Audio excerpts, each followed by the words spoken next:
Hi everybody, it's Jonathan Teacher. Welcome back for another lesson. Learn English fast.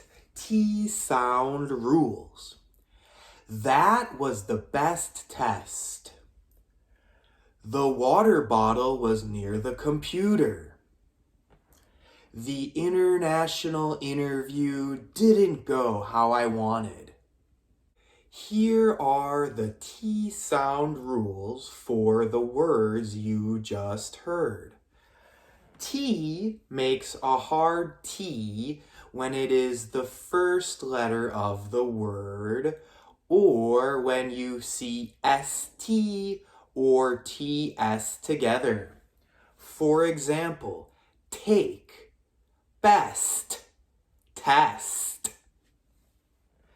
T makes a D sound when it is between vowel sounds. For example, water, letter, computer. And T is silent after N. There is no strong T sound in the middle or the end of the word. For example, internet, interview, international. Let's practice. Repeat after me.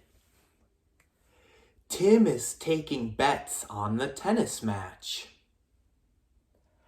I had a great idea for a better university. The printer and the internet are down. Don't forget to check out the free class that accompanies this lesson. Click subscribe, and I'll see you in the next video. Thanks.